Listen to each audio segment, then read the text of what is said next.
O milionário viu a amiga de infância servindo mesas naquele restaurante.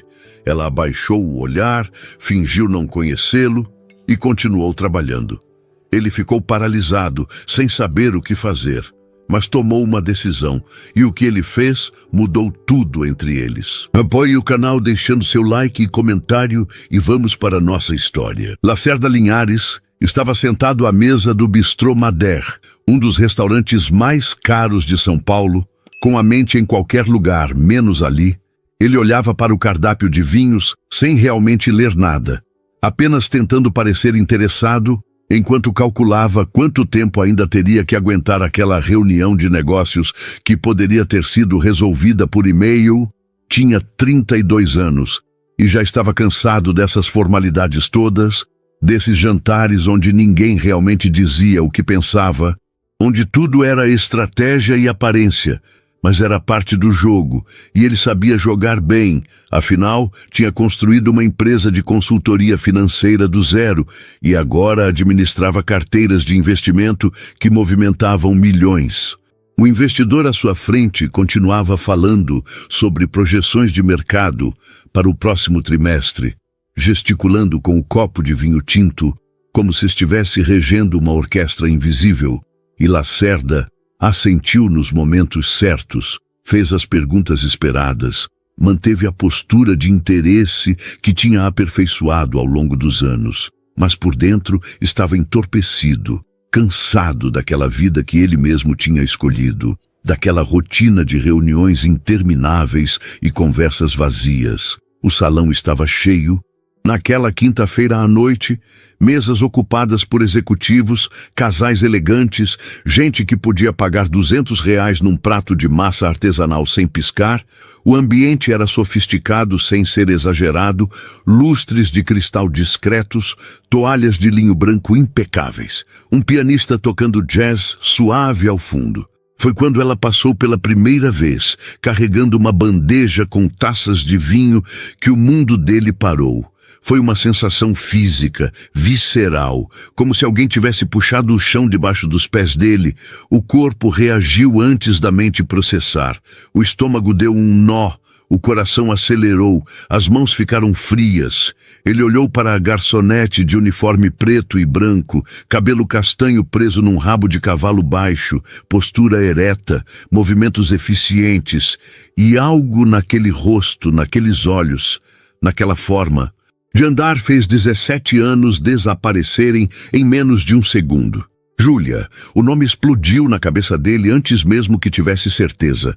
Júlia Santos, a menina que tinha sido sua melhor amiga durante toda a infância, a garota que sabia todos os seus segredos, com quem ele passava as tardes inteiras explorando o quintal da casa dela no interior de São Paulo, subindo em árvores, construindo cabanas, inventando histórias, ela que ria do jeito mais genuíno que ele já tinha visto, que o defendia quando os outros garotos implicavam com ele na escola, que dividia o lanche mesmo quando tinha pouco, que sonhava em ser arquiteta e desenhava casas imaginárias em cadernos velhos com uma dedicação que impressionava qualquer adulto.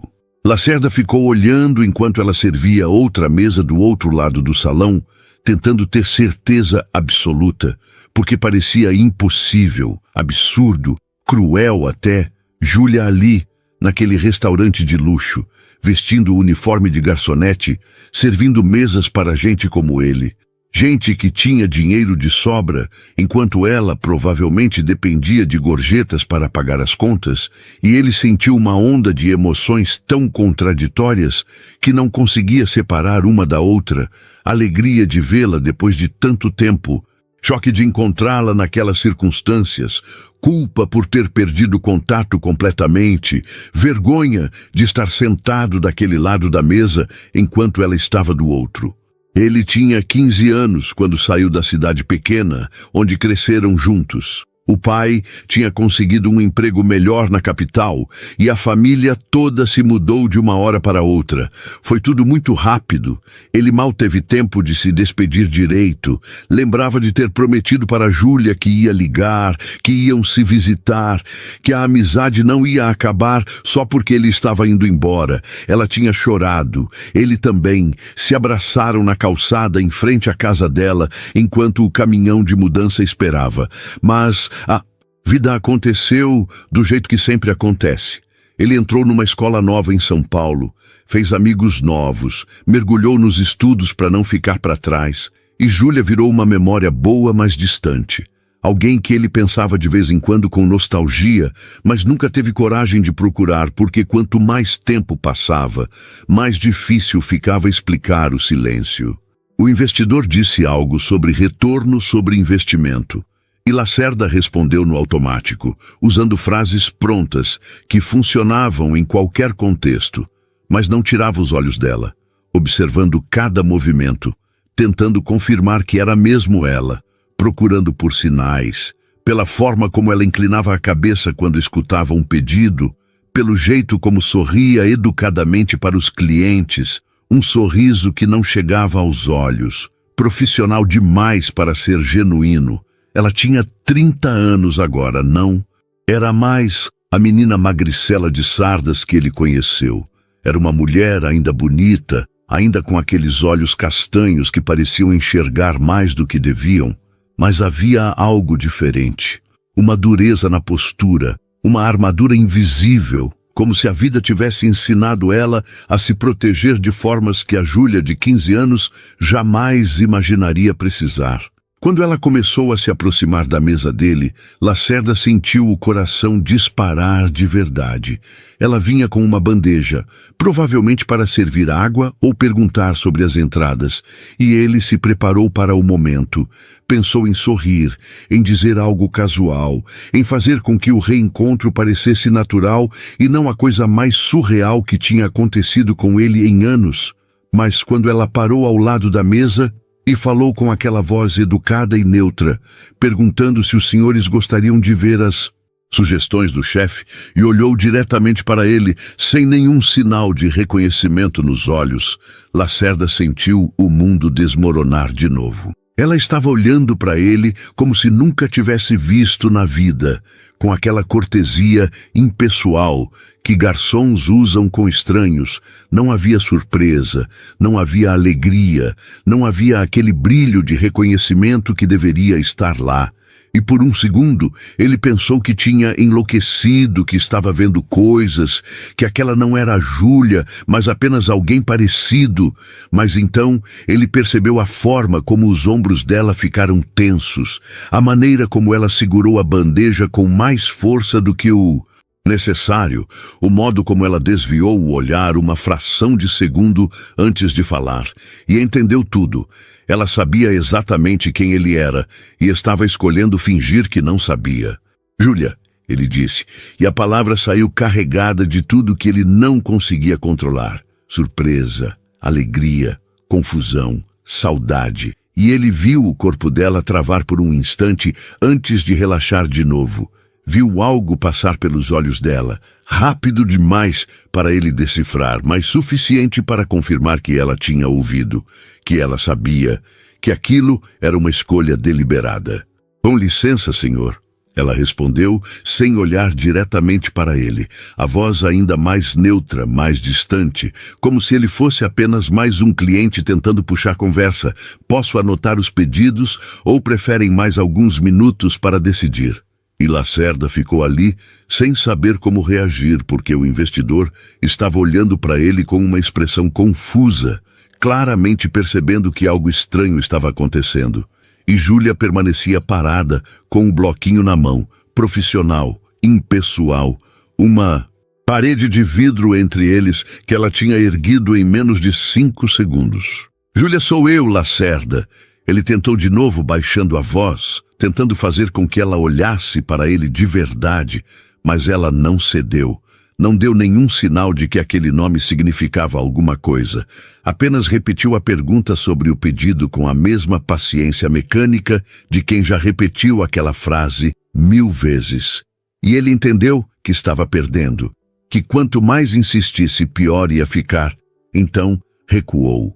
Murmurou que precisava de mais alguns minutos, e ela simplesmente assentiu e se afastou, sem pressa, sem olhar para trás, desaparecendo na direção da cozinha, como se nada tivesse acontecido. Lacerda ficou sentado, sentindo como se tivesse levado um soco. O investidor fez algum comentário sobre o serviço estar mais devagar que o esperado, tentando preencher o silêncio constrangedor. Mas Lacerda não conseguia pensar em mais nada além dela. Porque ela tinha fingido, porque tinha construído aquela parede, o que tinha acontecido nesses 17 anos para transformar a menina que dividia tudo com ele na mulher que fingia não conhecê-lo. Quando o outro garçom veio anotar o pedido, Lacerda entendeu que ela tinha feito questão de não voltar, que tinha pedido para outra pessoa atender aquela mesa, e aquilo doeu mais do que deveria. Confirmou que não era esquecimento nem confusão, era rejeição ativa.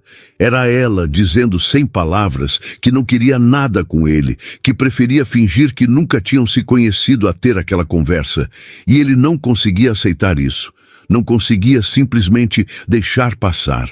Durante o resto do jantar, ele a observou de longe. Viu como ela sorria para outros clientes, como conversava brevemente quando alguém fazia alguma pergunta, como se movia pelo salão com eficiência praticada, e ele percebeu que ela era boa no que fazia, profissional, atenciosa, invisível da forma certa, e aquilo o matou por dentro, porque a Júlia que ele conhecia nunca quis ser invisível. Ela queria construir prédios, queria ver o nome dela em projetos arquitetônicos, queria mudar a paisagem das cidades, e agora estava ali servindo vinho para gente que provavelmente nem olhava direito para o rosto dela. O investidor finalmente encerrou a conversa, apertaram as mãos, marcaram uma próxima reunião e Lacerda ficou sozinho à mesa, esperando a conta, esperando que ela voltasse, precisando falar com ela, nem que fosse só mais uma vez, mas foi outro funcionário quem trouxe a conta. E quando ele assinou o recibo e olhou ao redor, Júlia tinha desaparecido completamente, como se nunca tivesse estado ali. Lacerda saiu do restaurante para a noite fria de São Paulo, sentindo um vazio estranho no peito. Entrou no carro, dirigiu até o apartamento dele nos Jardins, mas não conseguia parar de pensar nela, na forma como ela tinha olhado através dele, na frieza calculada daquela encenação, e pela primeira vez em muito tempo sentiu que tinha perdido algo importante, algo que nunca deveria ter deixado escapar, e agora não fazia ideia de como recuperar. Júlia Santos estava na cozinha do Bistrô Madère, com as mãos tremendo, enquanto fingia organizar pratos limpos, que já estavam perfeitamente organizados. Tinha 30 anos e achava que já tinha passado por todas as situações humilhantes possíveis nos últimos 5 anos. Mas ver Lacerda Linhares sentado naquela mesa, de terno impecável e relógio, que provavelmente custava mais do que ela ganhava em 6 meses, olhando para ela com aqueles olhos cheios de reconhecimento e surpresa, foi pior do que qualquer coisa que tinha imaginado. Pior do que servir mesas para ex-colegas de escola. Pior do que ouvir piadinhas de clientes embriagados. Pior do que contar moedas no final do mês para decidir se pagava luz ou comprava comida. Ela encostou na parede de azulejos brancos, tentando recuperar o controle da respiração. O chefe passou por ela, carregando uma travessa, e gritou algo sobre a mesa. 12 estar esperando as entradas, mas Júlia mal ouviu. Estava de volta àquele dia 17 anos atrás, quando Lacerda se despediu dela na calçada, quando ele prometeu que iam continuar amigos, que a distância não ia mudar nada, quando ela chorou no ombro dele e ele jurou que ia ligar toda semana, e ela tinha acreditado, tinha realmente acreditado que a amizade deles era forte demais para acabar só porque ele estava se mudando para São Paulo. Mas ele nunca ligou, ou ligou uma vez, talvez 2, e depois o silêncio, e ela tentou entender, tentou não levar para o lado pessoal. Afinal, ele tinha 15 anos, estava numa cidade nova, numa escola nova, tinha vida nova. E ela ficou presa naquela cidade pequena do interior, com os mesmos problemas de sempre. Só que agora, sem a única pessoa que realmente entendia ela, sem o garoto que a defendia quando os outros implicavam com seu jeito quieto, sem o amigo que acreditava que ela podia ser. Qualquer coisa que quisesse mesmo vindo de uma família que mal conseguia pagar as contas. Júlia tinha planos naquela época, planos enormes. Queria fazer faculdade de arquitetura. Tinha um caderno cheio de desenhos de casas e prédios que imaginava construir um dia. Estudava feito louca para conseguir uma bolsa de estudos, porque sabia que era a única chance dela. Os pais não tinham dinheiro para pagar universidade particular e ela precisava tirar notas altíssimas para entrar numa pública. Mas estava determinada, tinha certeza absoluta de que ia conseguir, e Lacerda sempre dizia que ela era a pessoa mais inteligente que ele conhecia, que se alguém merecia realizar os sonhos, era ela. Mas a vida tinha outros planos. 6 meses depois que Lacerda foi embora, o pai dela teve um acidente de trabalho, ficou meses no hospital, perdeu o emprego, nunca mais conseguiu trabalhar direito. E, de repente, Júlia, com 16 anos, virou o único sustento da casa. A mãe fazia faxinas, mas não era suficiente. Então ela começou a trabalhar também. Largou a escola no último ano. Arrumou emprego numa lanchonete, depois numa loja. Qualquer coisa que pagasse alguma coisa. E os desenhos de casas foram ficando guardados na gaveta, esquecidos, impossíveis. O pai morreu quando ela tinha 22 anos, depois de 6 anos sofrendo com dores crônicas e depressão, e deixou só dívidas. A mãe entrou em depressão profunda. Júlia teve que cuidar de tudo, pagar contas, cuidar da casa, cuidar da mãe, trabalhar cada vez mais para cobrir os buracos que nunca paravam de aparecer. E quando finalmente as coisas começaram a se estabilizar, quando a mãe melhorou um pouco e Júlia pensou em talvez voltar a estudar, tentar de novo, a mãe foi diagnosticada com câncer. Foram 2 anos de tratamento, 2 anos de hospitais, quimioterapia, remédios caríssimos. Júlia vendeu tudo que tinha algum valor, pegou empréstimos que sabia que nunca ia conseguir pagar, trabalhou em 3 empregos ao mesmo tempo e no final não adiantou nada. A mãe morreu mesmo assim, deixando ela sozinha no mundo aos 27 anos, com uma dívida gigantesca e absolutamente nada além de cansaço. Foi quando ela se mudou para São Paulo, não porque queria, mas porque não tinha mais nada prendendo ela naquela cidade pequena. Nenhuma família, nenhum amigo que tivesse sobrado depois de anos sem tempo para manter amizades. Nenhuma perspectiva de emprego que pagasse o suficiente para ela sair do buraco. Então pegou o pouco que tinha e foi para a capital, achando que talvez numa cidade grande ela conseguisse recomeçar, conseguisse juntar dinheiro, quem sabe um dia voltar a estudar. Mas São Paulo foi mais cruel do que ela imaginava. Aluguel absurdo, custo de vida altíssimo, e ela sem qualificação nenhuma, sem ensino médio completo, sem referências.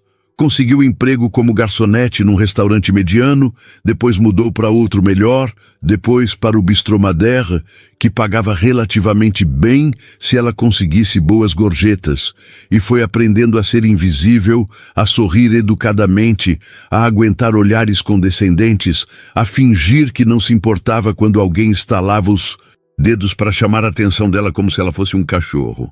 E agora Lacerda que tinha construído uma vida inteira, que tinha virado empresário bem-sucedido, que jantava em restaurantes de luxo discutindo investimentos milionários, tinha aparecido ali e olhado para ela com aquela mistura de choque e pena que ela não conseguia suportar, porque ela sabia exatamente o que ele estava pensando. Estava pensando na menina que ele conheceu, na Júlia que queria ser arquiteta, e estava comparando com a mulher que ela virou, a garçonete de 30 anos que servia vinho para gente rica, e aquela comparação era insuportável. Quando ele disse o nome dela, Quando ela ouviu aquela voz que não ouvia há 17 anos, dizendo Júlia com tanta familiaridade, como se ainda tivessem 15 anos e nada tivesse mudado, ela quase quebrou, quase deixou a máscara cair. Mas então lembrou de tudo, lembrou das ligações que nunca vieram, lembrou de quantas vezes ela precisou dele e ele não estava lá, lembrou que ele tinha seguido em frente com a vida enquanto ela ficava para trás, lutando sozinha, e sentiu uma raiva tão grande que conseguiu manter a voz neutra, conseguiu olhar através dele como se fosse um estranho qualquer. Júlia não queria a pena dele. Não queria que ele soubesse o quanto tinha sido difícil. Não queria ter que explicar por que estava ali e não numa universidade ou num escritório de arquitetura. Não queria ver nos olhos dele aquela tristeza condescendente de quem teve todas as oportunidades e agora sentia pena de quem não teve. Então fingiu tão bem que até acreditou por alguns segundos. Tratou ele como trataria qualquer cliente, educada, distante, profissional. E quando ele insistiu, quando tentou de novo, ela simplesmente se afastou e pediu para o Rafael, outro garçom, atender aquela mesa. Rafael perguntou se estava tudo bem e ela disse que sim, que só estava com dor de cabeça. E ele aceitou sem questionar porque todo mundo ali sabia que às vezes os clientes eram difíceis e era melhor trocar de atendente do que arriscar uma reclamação. Mas a verdade era que se ela tivesse que voltar naquela mesa, se tivesse que olhar de novo para Lacerda, para aquele rosto que ela conhecia tão bem mesmo depois de tanto tempo, ia desmoronar completamente. O turno terminou às 11 da noite e Júlia saiu pela porta dos fundos, como sempre fazia. Estava cansada, os pés doíam, a cabeça latejava, e ela só queria chegar no apartamento minúsculo que dividia com mais 2 meninas, tomar um banho e dormir. Mas quando estava quase chegando no ponto de ônibus, ouviu passos atrás dela. Rápidos, apressados, e uma voz que fez o coração dela parar. Júlia, por favor. Era Lacerda. Ele tinha ficado esperando do lado de fora. Tinha ficado ali por horas, só para falar com ela. E quando ela se virou e viu ele parado ali, com aquela expressão de determinação misturada com medo de ser rejeitado de novo, sentiu todas as defesas que tinha construído começarem a rachar, mas não podia deixar, não podia mostrar fraqueza. Não agora. Não sei quem você acha que eu sou, ela disse com a voz mais fria que conseguiu produzir, mas está me confundindo com outra pessoa. E começou a andar mais rápido, mas ele veio atrás, não desistiu. Eu sei que é você, Júlia Santos. Morávamos na mesma rua. Você tinha um cachorro chamado Trovão, desenhava casas o tempo todo, me ensinou a subir na mangueira do quintal da sua casa, me defendeu quando o Pedro Henrique quis me bater na 5ª série. Como você pode fingir que não se lembra? E cada palavra era uma facada, porque ele lembrava de tudo, dos detalhes que ela achava que só ela guardava, e aquilo tornava tudo pior, muito pior. Ela parou de andar e se virou para ele com os olhos ardendo. Você quer saber a verdade, Lacerda? A verdade é que eu não quero falar com você. Não quero reviver o passado. Não quero que você apareça na minha vida depois de 17 anos, achando que pode simplesmente voltar como se nada tivesse acontecido. Você foi embora. Você esqueceu de mim. Você seguiu sua vida e eu segui a minha. E é melhor deixar assim. Eu não esqueci de você, ele disse. E havia uma sinceridade tão crua na voz dele que Júlia quase acreditou. Eu pensei em você tantas vezes. Eu quis ligar, mas quanto mais tempo passava, mais difícil ficava. Eu sou um covarde. Eu sei, mas nunca esqueci. E quando te vi hoje, foi como se todos esses anos desaparecessem. Júlia sentiu as lágrimas queimando atrás dos olhos, mas se recusou a deixar cair, pois então você teve sua chance de matar a curiosidade. Me viu que eu não virei arquiteta, não construí nenhum prédio bonito, estou servindo mesas num restaurante que você frequenta para fechar negócios. Deve ter sido bem interessante ver como a vida me tratou enquanto você construía império. Agora, se me dá licença, tenho que pegar o ônibus. Ela tentou passar por ele, mas Lacerda segurou o braço dela, não com força, apenas o suficiente para fazê-la parar. Eu não vim aqui para julgar você. Vim porque vi minha melhor amiga e não consegui simplesmente fingir que não importa. Me dá uma chance de explicar, de conversar, de entender o que aconteceu, por favor. Júlia olhou para a mão dele no braço dela, depois para o rosto dele, e viu algo que não esperava. Viu que ele também estava sofrendo, que aquilo também estava custando para ele, mas ainda assim não era suficiente, porque ele tinha escolhas. Ele podia voltar para o apartamento de luxo, para a vida confortável, e ela tinha que pegar 2 ônibus para chegar numa kitnet que dividia com estranhas. Não tem nada para explicar, Lacerda. A vida aconteceu, eu fiz escolhas, você fez escolhas. Acabou, agora me solta. E dessa vez ele soltou, viu ela se afastar, entrar no ônibus e desaparecer na noite.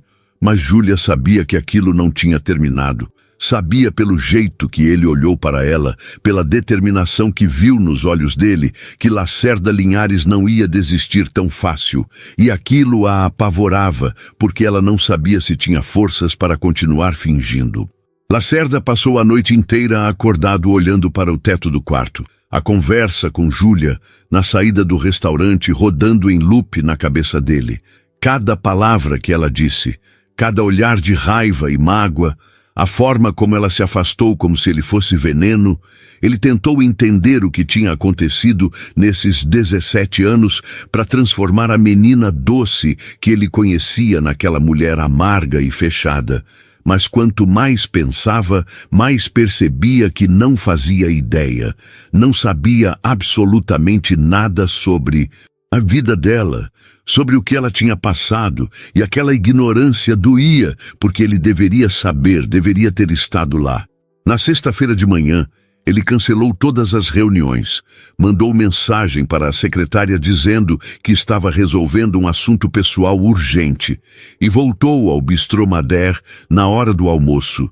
Chegou cedo, pediu uma mesa que dava visão completa do salão e ficou esperando. O restaurante estava menos cheio que à noite, clientela diferente, mais executivos em almoços rápidos de negócios do que casais em jantares românticos. E quando Júlia apareceu do fundo, com o uniforme impecável e a expressão neutra dele sempre, Lacerda sentiu o coração apertar de novo. Ela o viu imediatamente. Era impossível não ver. Ele estava sentado bem no meio do salão, mas fez questão de não demonstrar nenhuma reação, simplesmente desviou o caminho e foi atender outras mesas. E Lacerda percebeu que ela ia fazer de novo, ia fingir que ele não existia, ia pedir para outra pessoa atendê-lo. Então, antes que isso acontecesse, ele levantou e foi até ela, e interceptou ela no meio do salão, e viu a forma como o corpo dela ficou tenso quando percebeu que ele estava se aproximando. "Precisa parar com isso", ela disse baixo, entre dentes, sorrindo para manter as aparências, mas com os olhos cheios de raiva. "Você vai me fazer perder o emprego. Não pode ficar me perseguindo aqui." E Lacerda percebeu que ela estava certa, que ele estava sendo inconveniente, estava colocando ela numa posição difícil no trabalho, mas não conseguia simplesmente ir embora e esquecer. "Então me encontra depois do seu turno", ele disse, também baixo, também tentando parecer casual para quem observasse de fora. "Só uma conversa, meia hora. Se depois disso você quiser que eu desapareça da sua vida, para sempre eu desapareço. Mas me dá essa chance, por favor." E ele viu ela hesitar, viu algo passar pelos olhos dela, alguma coisa que não era só raiva. "Você não desiste mesmo", ela murmurou, e havia um cansaço profundo naquela frase, como se ela estivesse exausta de lutar. "Meu turno acaba às 3. Tem uma cafeteria na esquina. Te encontro lá, mas só meia hora." "Lacerda, eu tenho outro emprego à noite e não posso me atrasar." E antes que ele pudesse responder, ela já tinha se afastado, deixando ele ali parado no meio do salão, se sentindo aliviado e aterrorizado ao mesmo tempo. Ele passou as próximas horas num estado de ansiedade que não sentia desde a adolescência. Saiu do restaurante, andou pelas ruas do centro sem destino, entrou numa livraria e ficou olhando para os livros sem ver nada. Comprou um café que esfriou na mão dele sem que tomasse um gole, e quando finalmente deu 3 horas, ele já estava sentado na cafeteria esperando. Tinha escolhido uma mesa no canto, mais privada, pediu um café que também não bebeu e ficou olhando para a porta como se a vida dependesse disso.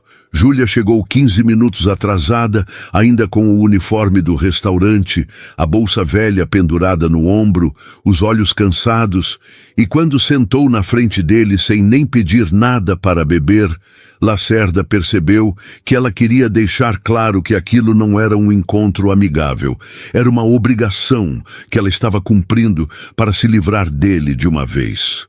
30 minutos. Ela disse olhando para o relógio de pulso barato. Começa a contar e Lacerda não sabia nem por onde começar. Tinha pensado em 1000 coisas para dizer durante as últimas horas, mas agora com ela ali na frente, tudo parecia inadequado, insuficiente. Então decidiu ir direto ao ponto. "O que aconteceu, Júlia?"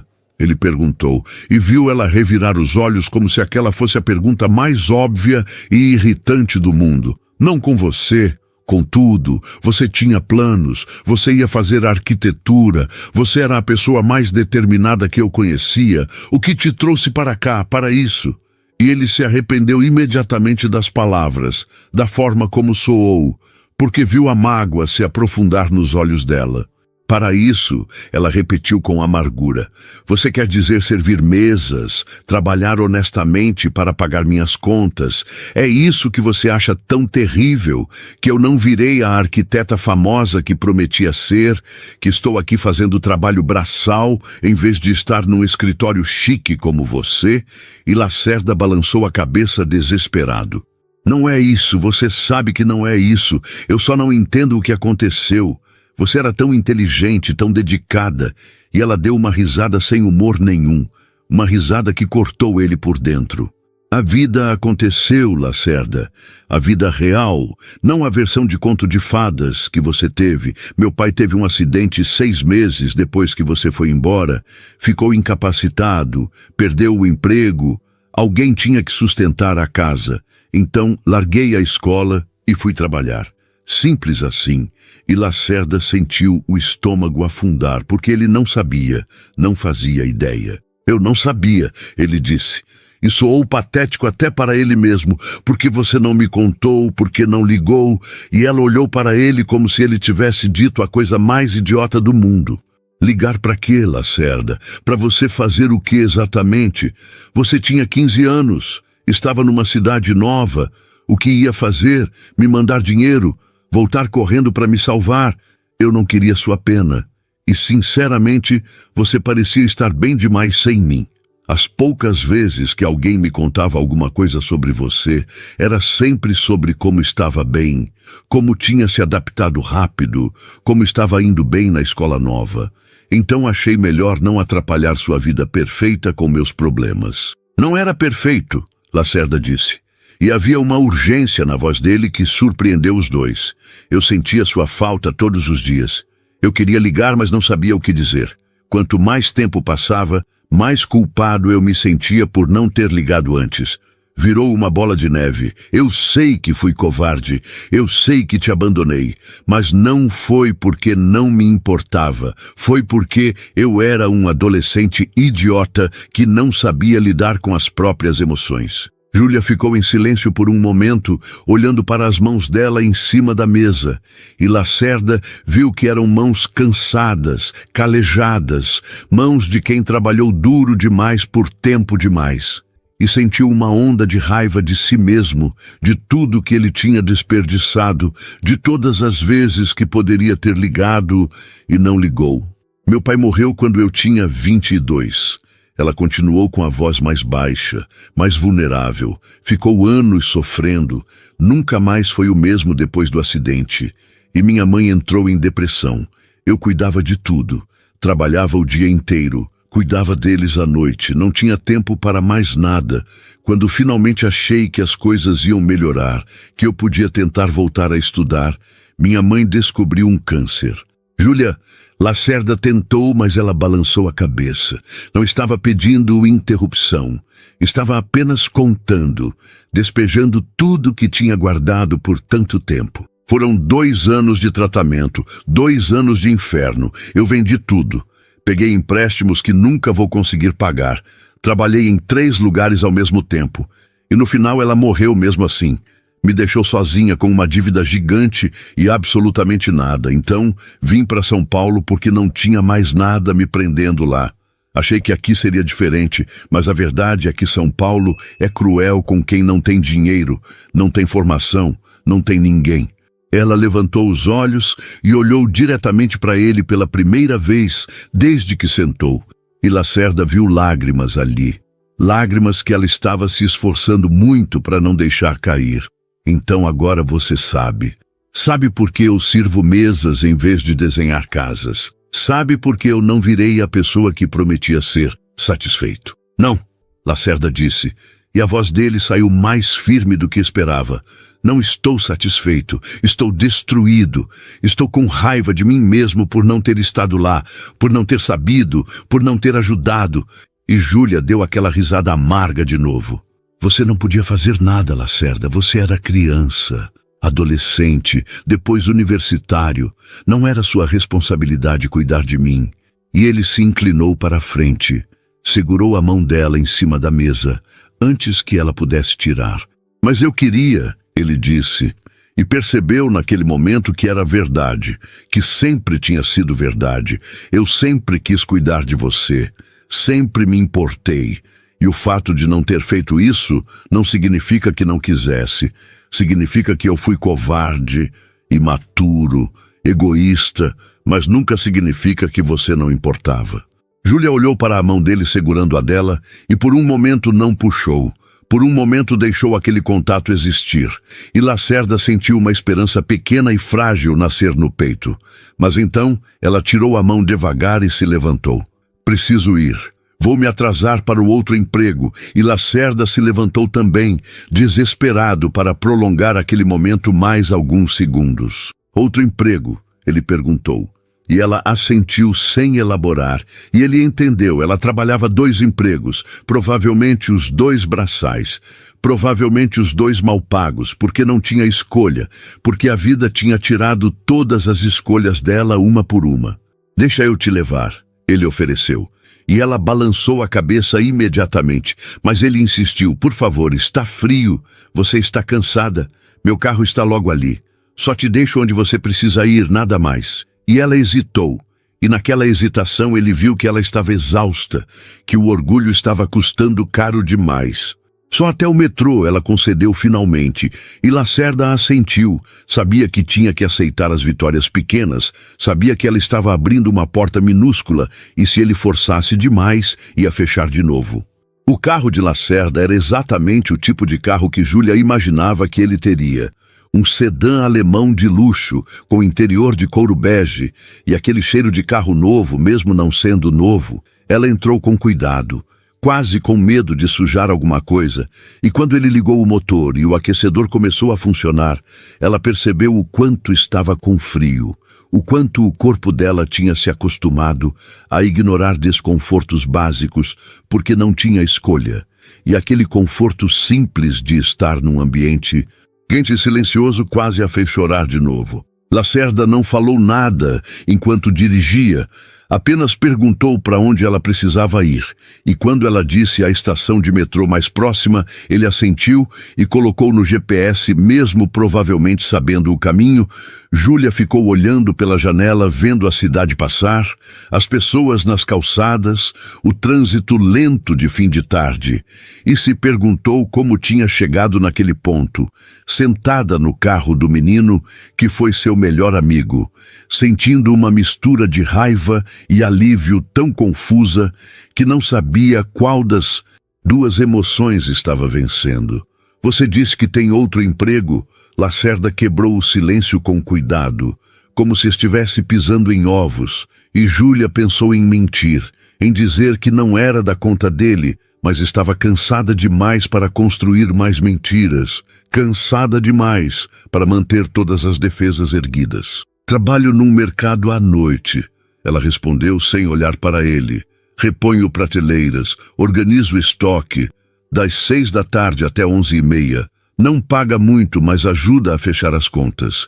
E ela sentiu, mais do que viu, a forma como ele ficou tenso, como os dedos dele apertaram o volante com mais força. Júlia, você não pode viver assim, ele disse. E havia uma frustração genuína na voz dele que a irritou, porque quem era ele para dizer como ela podia ou não viver? Quem era ele para aparecer depois de 17 anos e achar que tinha direito de opinar sobre as escolhas dela? Posso e vivo, ela respondeu mais seca do que pretendia. É a vida que eu tenho. Lacerda, não todo mundo ganha dinheiro sentado em restaurantes caros fechando negócios milionários. Alguns de nós precisam trabalhar de verdade para sobreviver. E ela se arrependeu das palavras assim que saíram, porque não era justo. Ele não tinha culpa de ter tido oportunidades. Mas ela estava tão cansada de tudo que a injustiça precisava sair de alguma forma. Eu sei, ele disse baixo, eu sei que não é justo, eu sei que eu tive sorte, privilégio, oportunidades que você não teve, mas isso não significa que eu não me importo, que eu não quero ajudar. E ela revirou os olhos, mesmo sabendo que ele estava sendo sincero. Não preciso da sua ajuda, ela disse. Já passei por coisa pior sozinha, vou continuar sobrevivendo. E Lacerda parou o carro num sinal vermelho e se virou para olhar para ela diretamente. E havia tanta emoção nos olhos dele que Júlia teve que desviar o olhar. Mas você não precisa fazer tudo sozinha, ele disse. Não mais, eu estou aqui agora. Eu quero estar aqui. Deixa eu ajudar. Pelo menos deixa eu facilitar um pouco as coisas. E Júlia balançou a cabeça, porque sabia onde aquilo ia dar. Sabia que aceitar a ajuda dele significava aceitar a pena dele, significava se colocar numa posição de inferioridade que seu orgulho não permitia. O sinal ficou verde e ele voltou a dirigir. Mas Júlia sentia a tensão no ar, sentia que ele queria dizer mais coisas, queria oferecer coisas que ela não podia aceitar. Então ela se antecipou. Pode me deixar aqui. Ainda falta 2 quadras, mas prefiro andar. E ele olhou para ela surpreso. Júlia, ele começou, mas ela já estava abrindo a porta, já estava saindo, obrigada pela carona, e fechou a porta antes que ele pudesse responder.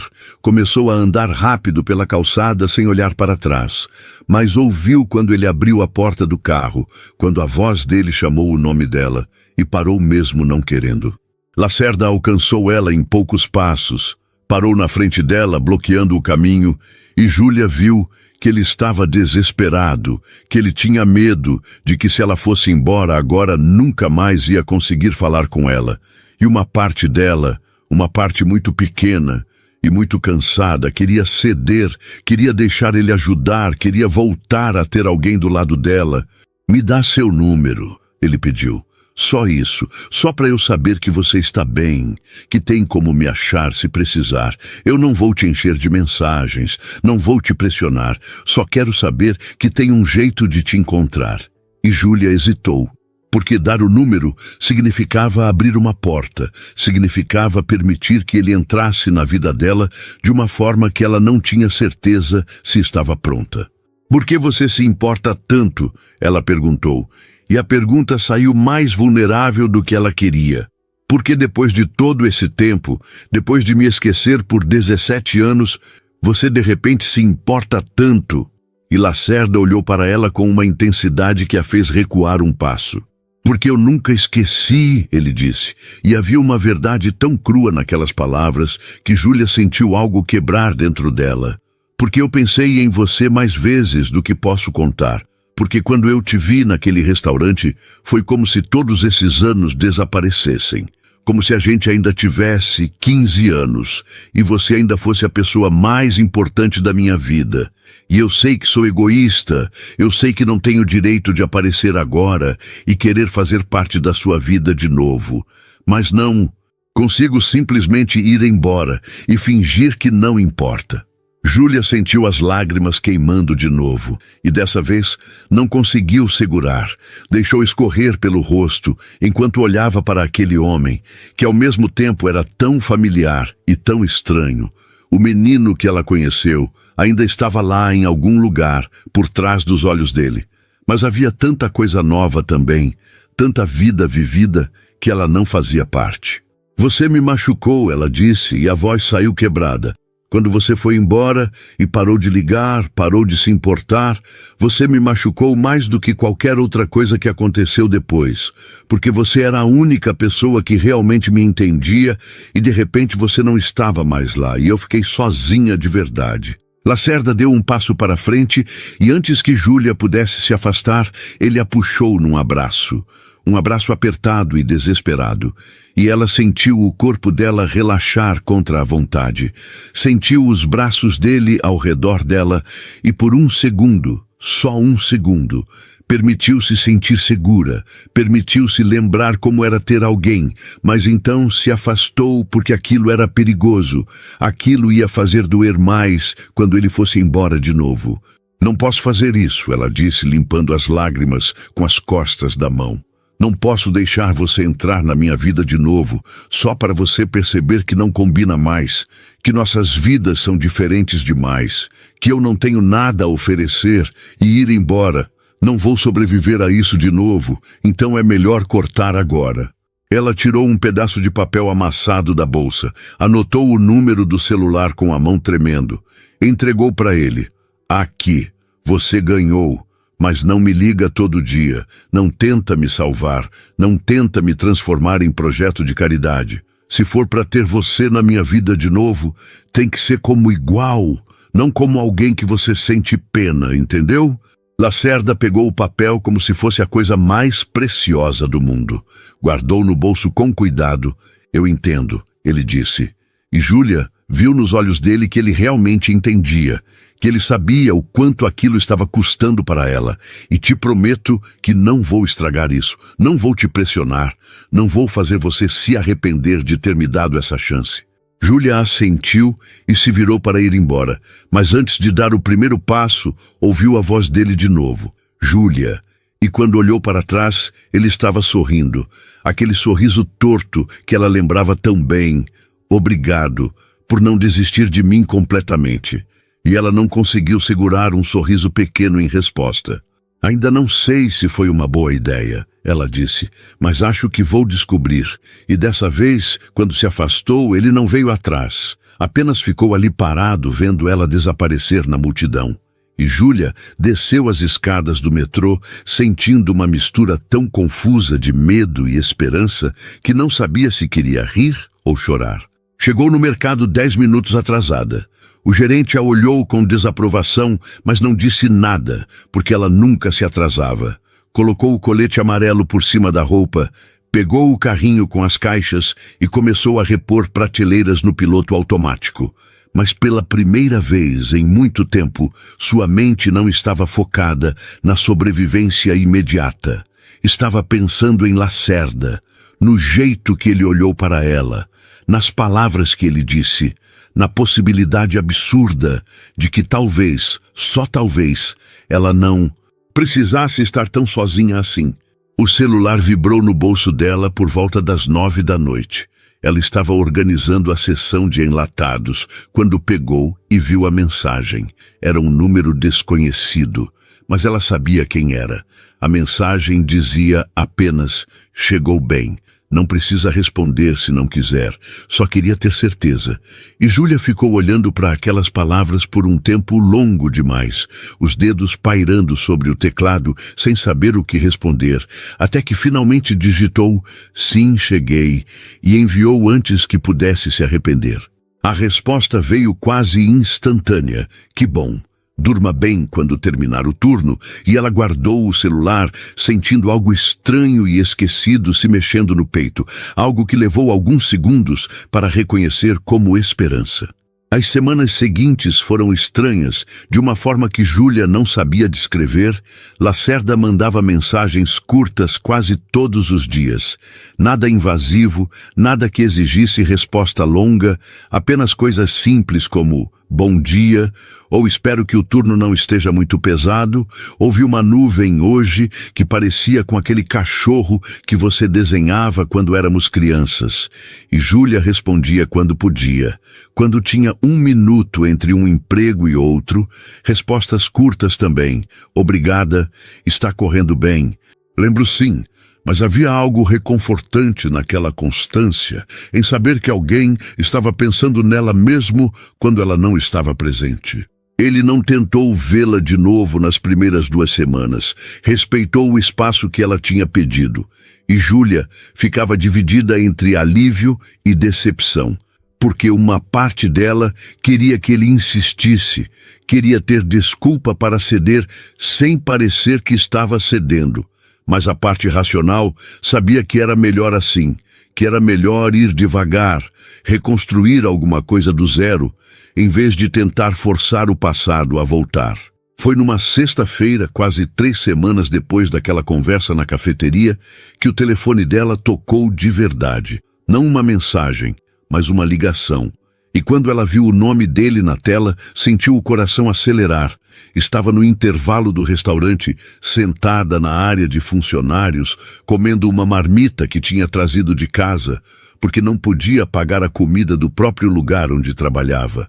E hesitou antes de atender, porque não sabia se estava pronta para ouvir a voz dele de novo. Alô, ela disse, e a voz saiu mais hesitante do que queria.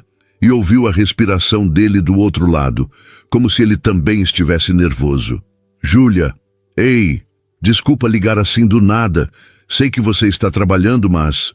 Ele pausou, e ela quase podia vê-lo passando a mão pelo cabelo, como fazia quando estava ansioso. Queria te fazer um convite. Amanhã é sábado. Você trabalha aos sábados. E ela franziu a testa confusa com a pergunta. Trabalho sim, de manhã no mercado fazendo inventário. Por quê? E ouviu ele suspirar, e havia algo na respiração dele que parecia aliviado e nervoso ao mesmo tempo. Que horas você sai? Ele perguntou, e Júlia olhou para o relógio na parede. Geralmente 12:00, 12:30. Por que, Lacerda? E ele finalmente foi direto ao ponto. Queria te levar para almoçar, nada fancy, nada que te faça desconfortável, só um lugar simples, uma conversa, comida decente. Você come direito, Júlia, porque tenho a impressão que você não para nem para respirar entre um trabalho e outro. E ela sentiu algo apertar no peito porque ele tinha razão. Ela não parava, não podia parar, mas a ideia de sentar e comer uma refeição de verdade sem pressa parecia um luxo absurdo. Não sei, Lacerda, ela disse, e não era recusa, era medo de que aquilo virasse algo maior do que ela conseguia lidar, mas ele não desistiu. Por favor, ele disse, e havia uma vulnerabilidade na voz dele que ela não esperava, só uma vez. Se você odiar, se for estranho demais, eu não insisto mais. Mas me deixa fazer isso, me deixa te dar pelo menos uma refeição onde você não precisa contar cada real. E Júlia fechou os olhos sentindo as defesas racharem mais um pouco. Ok, ela disse antes que pudesse pensar melhor. Sábado, 12:00, mas nada caro, nada que pareça que você está tentando me impressionar ou me fazer sentir mal. E ela ouviu o sorriso na voz dele quando ele respondeu. Prometo, te mando o endereço amanhã de manhã. E Júlia desligou sentindo uma mistura de antecipação e pânico, porque estava prestes a sair com Lacerda e não sabia se estava pronta para o que aquilo significava. No sábado, ela acordou mais cedo que o normal, terminou o turno no mercado às 11:30, foi para casa trocar de roupa, mas ficou parada na frente do guarda-roupa minúsculo, percebendo que não tinha nada apropriado. Todas as roupas eram para trabalhar ou para dormir, nada que servisse para um almoço casual com alguém que ela queria impressionar. Mesmo fingindo que não queria, acabou escolhendo uma calça jeans que não estava tão desgastada e uma blusa simples, mas limpa. Prendeu o cabelo num rabo de cavalo solto, passou um pouco de rímel que tinha guardado há meses e quando se olhou no espelho, viu uma mulher cansada tentando parecer menos cansada.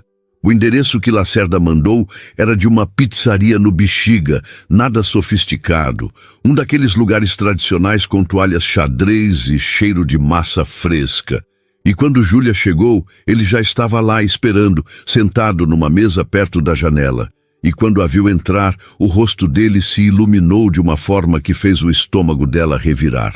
Ele se levantou quando ela se aproximou, parecia querer abraçá-la, mas se conteve, apenas puxou a cadeira para ela sentar, e Júlia percebeu que ele estava nervoso também, que aquilo não era fácil para nenhum dos dois, que estavam tentando reconstruir algo que tinha quebrado há muito tempo e não sabiam se os pedaços ainda se encaixavam. "Você está bem?" ele perguntou quando sentaram. E ela assentiu, mesmo não tendo certeza se era verdade. "E você, como está?" E ele deu aquele sorriso torto que ela lembrava. "Melhor agora", ele disse. E ela revirou os olhos, mas não conseguiu segurar um sorriso pequeno. E quando o garçom veio e Lacerda pediu uma pizza grande sem nem olhar para o cardápio, meio marguerita, meio calabresa, Júlia sentiu uma pontada estranha no peito, porque eram os sabores que eles sempre pediam quando eram crianças, nas raras vezes que as famílias deles tinham dinheiro para pedir pizza. "Você lembra?" ela disse, e não era bem uma pergunta, e ele olhou para ela com uma intensidade que a fez desviar o olhar. "Lembro de tudo, Júlia", ele disse baixo, cada detalhe, cada conversa, cada risada. "Você acha que eu esqueceria?" E ela não sabia o que responder então, apenas ficou em silêncio, olhando para as mãos dela em cima da mesa. A pizza chegou e eles comeram em silêncio por alguns minutos. Um silêncio que não era desconfortável, mas estava carregado de coisas não ditas. Até que Lacerda finalmente quebrou. "Tenho pensado muito", ele começou.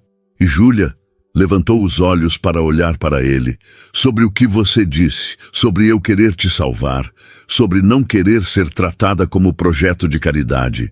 E eu entendo, eu realmente entendo. Mas preciso te dizer uma coisa. E ela assentiu para ele continuar. "Eu não quero te salvar, Júlia, não é sobre isso. É sobre não querer que você sofra sozinha quando eu posso ajudar. É sobre querer estar na sua vida de novo não por pena, mas porque você sempre foi importante para mim. E eu sei que as coisas são diferentes agora. Eu sei que não somos mais crianças, mas isso não muda o fato de que quando te vi naquele restaurante, foi como se uma parte de mim que estava faltando há anos finalmente voltasse ao lugar." Júlia sentiu a garganta apertar, porque ela sentia a mesma coisa, mas não sabia se podia admitir, não sabia se podia deixar ele entrar de verdade quando havia tanta diferença entre a vida dele e a dela. "Mas nossas vidas são tão diferentes, Lacerda", ela disse. "Você tem tudo, eu não tenho nada. Como isso ia funcionar? Como a gente vai encontrar um ponto em comum quando você vive num mundo e eu vivo em outro completamente diferente?" E ele balançou a cabeça com tanta convicção que ela quase acreditou. "Isso não importa", ele disse. "Nada disso importa. O que importa é que a gente se importa um com o outro. Ou pelo menos eu me importo. Me importo tanto que não consigo parar de pensar em você. Não consigo aceitar que você está trabalhando 2 empregos, se matando de cansaço, quando eu poderia facilitar as coisas." E antes que ela pudesse protestar, ele continuou. "Não estou dizendo para você largar tudo e me deixar cuidar de você. Sei que você tem orgulho, sei que você precisa fazer as coisas do seu jeito, mas deixa eu estar aqui, deixa eu ser seu amigo de novo, pelo menos. Deixa eu ajudar nas pequenas coisas." "E como seria isso?" Júlia perguntou, porque a tentação de aceitar estava ficando forte demais para ignorar. "Como você ia ajudar sem que eu me sinta dependente, sem que eu perca minha autonomia?" E Lacerda pensou por um momento antes de responder. "Não sei ainda", ele admitiu. "A gente descobre junto, talvez eu pague algumas contas às vezes. Talvez eu te leve para casa depois do trabalho, para você não precisar pegar ônibus tarde da noite. Talvez eu só esteja disponível Quando você precisar conversar, a gente encontra um jeito que funcione para os dois. Mas por favor, não me afasta de novo. Não por orgulho, não quando a gente finalmente se reencontrou. Júlia olhou para ele e viu sinceridade absoluta. Viu que ele realmente se importava. Que aquilo não era sobre ele se sentir melhor consigo mesmo por ajudar alguém necessitado. Era sobre duas pessoas que tinham sido importantes uma para a outra, tentando encontrar um caminho de volta. Ok, ela disse finalmente, vamos tentar, devagar, sem pressão, sem expectativas, mas vamos tentar. E viu o rosto dele se iluminar de uma forma que fez valer a pena o risco. Os 2 meses seguintes foram uma reconstrução lenta e cuidadosa. Lacerda cumpriu a promessa de ir devagar, aparecia no final do turno dela no restaurante algumas vezes por semana, só para levá-la para casa. Ligava quando sabia que ela estava no intervalo só para conversar sobre coisas bobas. E aos poucos, Júlia foi deixando as paredes caírem, foi permitindo que ele entrasse na vida dela, de verdade, e descobriu que ter alguém de novo, ter Lacerda de novo, preenchia um vazio que ela nem sabia que ainda existia. Ele nunca tentou forçar nada, nunca insistiu quando ela recusava ajuda financeira, mas aparecia com comida quando sabia que ela mal tinha tempo de comer. Pagava o Uber dela para casa quando estava chovendo, sem perguntar se ela queria. Pequenas coisas que faziam diferença enorme, mas que ela conseguia aceitar porque não pareciam caridade, pareciam cuidado. E havia uma diferença fundamental entre as duas coisas. Foi numa terça-feira à noite. Ela estava terminando o turno no mercado, organizando a última prateleira, quando o celular vibrou. Era Lacerda. A mensagem dizia, estou lá fora. Sei que você disse que não precisava de carona, mas está frio demais. Não discute. E Júlia balançou a cabeça sorrindo, mesmo sabendo que ele não podia ver. Porque aquela teimosia dele, aquela insistência gentil, tinha se tornado reconfortante em vez de irritante. Quando saiu do mercado às 11h30 da noite, ele estava encostado no carro esperando, e o coração dela deu aquele pulo estranho que tinha começado a dar toda vez que o via, algo que ela tentava ignorar porque não sabia se estava pronta para admitir o que significava. Ele sorriu quando a viu, abriu a porta do passageiro como sempre fazia, e quando ela entrou e sentiu o calor do carro envolvendo ela, ouviu a música baixa tocando no rádio, percebeu que aquilo tinha virado rotina, tinha virado conforto, tinha virado algo que ela esperava e não apenas tolerava. Cansada, ele perguntou enquanto dirigia e ela assentiu, deixando a cabeça cair no encosto do banco. Sempre, ela respondeu, mas estava sendo sincera de uma forma nova. Não era mais aquele cansaço desesperado e solitário. Era apenas o cansaço de um dia longo, sabendo que tinha alguém do outro lado. Júlia, ele começou, e havia algo diferente na voz dele, algo nervoso. Tenho uma proposta para você. E pode dizer não. Por favor, se for desconfortável, diz não sem medo, mas preciso falar. E ela se virou para olhar para ele curiosa. Que tipo de proposta? Ela perguntou, e viu ele apertar o volante com mais força. E minha empresa está precisando de alguém para organizar o escritório. Nada que exija formação específica, mas precisa de alguém responsável, organizado, que saiba lidar com números básicos, horários, arquivos. E eu imediatamente pensei em você. Júlia sentiu o estômago afundar, porque sabia onde aquilo ia dar, Lacerda. Começou, mas ele a interrompeu gentilmente. Antes de recusar, deixa eu explicar. Ele disse, não é caridade, é uma vaga real. Eu estava procurando alguém de qualquer jeito. A pessoa que fazia isso pediu demissão semana passada. E você tem todas as qualidades que eu preciso. É organizada, é inteligente, é confiável. E pagaria o dobro do que você ganha nos 2 empregos juntos, com carteira assinada, benefícios, horário comercial normal. Você teria fins de semana livres, Júlia. Teria tempo para respirar, para viver. Ela ficou em silêncio processando, porque a tentação era enorme. A ideia de ter um emprego só, um emprego decente, de não precisar correr de um lugar para outro, de ter fins de semana de verdade. Parecia um sonho impossível, mas ao mesmo tempo havia o medo de dever ainda mais para ele, de ficar dependente. E se não der certo? Ela perguntou baixo. E se eu não for boa o suficiente? E se você precisar me mandar embora e isso estragar tudo entre a gente? E Lacerda parou o carro na frente do prédio dela, desligou o motor e se virou para olhar para ela diretamente. Você vai ser boa o suficiente, ele disse com uma convicção que ela queria acreditar. Você sempre foi boa em tudo que fez.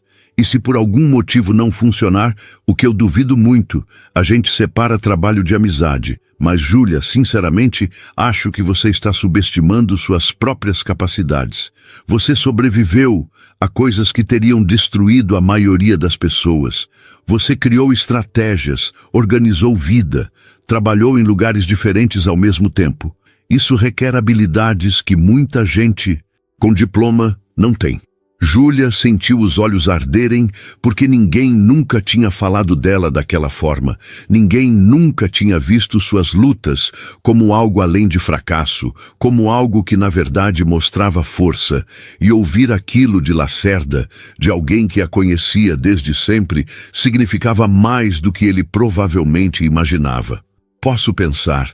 Ela perguntou, e ele assentiu imediatamente. Claro. Pensa o tempo que precisar, a vaga é sua se você quiser, mas não vou pressionar.